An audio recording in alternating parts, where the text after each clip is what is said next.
In this short video, we're going to look at how you can put together your keynote in record time. What's the fastest way you can create your keynote? This is a question that I get a great deal, and why people actually come and ask me to work with them, because they've got a speaking engagement, a keynote, what they need for a week or two's time, and they're like, you need to help me write it because I don't know what to put in it. I don't know where to start, and I'm running out of time, so can you help? So that's what we're going to look at, the best way to do that, the fastest way to put together your keynote. First thing you've got to consider with any presentation really is who's in the audience, who you're speaking to, who you're going to be speaking to, because it's always all about the audience. And when you think about the audience, you're going to be thinking about three things really. What do they want? Why do they want them? And what problems do they face? What challenges do they face? What's in the way? Why don't they have the things they want already? So that's the first thing you're going to think about: who's in the audience and what they want. The next thing you're going to think about is you. Me? Yeah, you. You're going to think about you. You're a part of this, of course. And when it comes to you, you're going to think about, okay, so what's your expertise? Where did you learn your expertise? That may be relevant. And how can you help them? What can you do for them? How's your expertise going to be relevant to them? So if you think about it, there's you, the speaker, there's the audience, the people you're speaking to. The audience have some kind of problem. You've got some kind of expertise, and you're going to use your keynote to provide a solution to the problems that they're facing. Pretty simple when you think about it like this, isn't it? And if you do this, if you think about it in this way, the audience and the you delivering this message to the audience, if you think about it like this, it's going to stop you making the big mistake that John says we got to avoid. Stop answering questions no one is asking. You may have some great stuff, but if it's not relevant to the audience, it's not going to help. Les Brown says, don't let what you want to say get in the way of what the audience needs to hear. So by thinking about it in this simple way, thinking about the audience, it's going to help us do that. So stop asking questions no one's answering. All right, the next thing then that we're going to do is think about the molecular structure of our keynote. How is it put together? What are the kind of the base molecules, the base building blocks of our keynote? And very roughly, these are kind of one big idea for your keynote. There's one big idea. Now I know you saying, well, there's lots of big ideas that I want to give. Trust me, one big idea, one destination. You're taking them on one journey with one end in mind, one theme or big idea for your keynote. But then you're going to have one major point every 10 to 12 minutes. So if you're speaking for 20 minutes, you're going to have probably 2 points. If you're speaking for 40 minutes, you might have 3 or even 4 points. So one major point every 10 to 12 minutes. Then you're going to have 2 personal stories per point typically. So 2 personal stories is your experience with this particular point. Why, how have you lived it out? What mistakes have you made? And it's a good idea to have something that, where you've messed up and what you've learned from experience. So that's one of them. And then the other one might be some success that you've discovered or enjoyed, or somebody's helped you enjoy, or maybe how you've helped other people get some success with this particular point.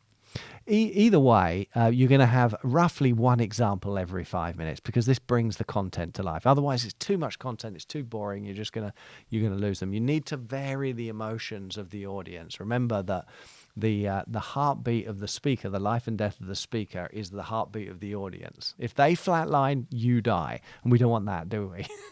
So we're going to have one example every 5 minutes, and then roughly each major point is going to be made up of 2 or 3 subpoints. So a subpoint every 3 minutes, all brought to life with examples from your perspective. Okay, this, you probably know this already. This is not going to save you. It's going to save you some time, but it's not the biggest time saver. What's the biggest time saver then? What do you do when you're running out of time and you need to nail it? You need to get great results, but you need to do it quickly. Where do you go? What do you think? Ooh. Well, you go to your treasure chest. You go to your best bits. You go to all the things that you know already work. All of your very best stuff that you've used before, your best stories, your best jokes, your best teaching pieces, your best examples, all of those things, anything you've got, never mind what the question is, never mind what they're asking you to speak on, go to your best bits, lay them out, consider each of them and say, is there any way I could use this here? Is there any way I could make this fit? Is there any way that I could squeeze this in and tweak it or change it a little bit so that it fits this particular audience at this particular time? Because really, first prize is a great audience experience. It's not an exam question to see, well, does the content exactly match what we were expecting. Of course, you want to help them, but really what the audience need is a powerful emotional experience where they're learning a great deal at the same time. And that's going to be probably best if you can reuse some of your best bits. If you can do that, the quality is going to be up significantly. You're going to be much more consistent because you have experience, you know it works. You don't need to test so much because you've tested before. That's going to give you great self-confidence because you can come to rely on your best bits. Now, John says there's no shame in sharing a story again or for a second time or a third time or reusing it over and over, but try and get it a little bit better each time. Don't just tell it exactly the same as it was. Try and improve it a little bit. This is going to mean that you can get ready much more speedily and you're much more likely to be on time because you know how long your best bits take if you've used them before. And most importantly of all of this is going to help you get to your first draft in record time. And this is the first really kind of key goal of preparation. Preparing your material, getting to the first draft so that you can then start working on the delivery. Start experimenting with different ways of saying it so that that's where the real growth comes. That's where you're really going to impact the audience. If you want to stand up in front of the audience and look natural in the delivery, look like you belong, looking comfortable and confident and competent in front of the audience, that's going to happen if you've had time to work on the delivery, not just the words, on the delivery. And the best way to get to that first draft quickly is not to reinvent the wheel. You don't need to kind of sit down and say, oh, great, they've asked me to speak on motivation or they've asked me to speak on resilience. This is a great opportunity for me to come up with something brand new.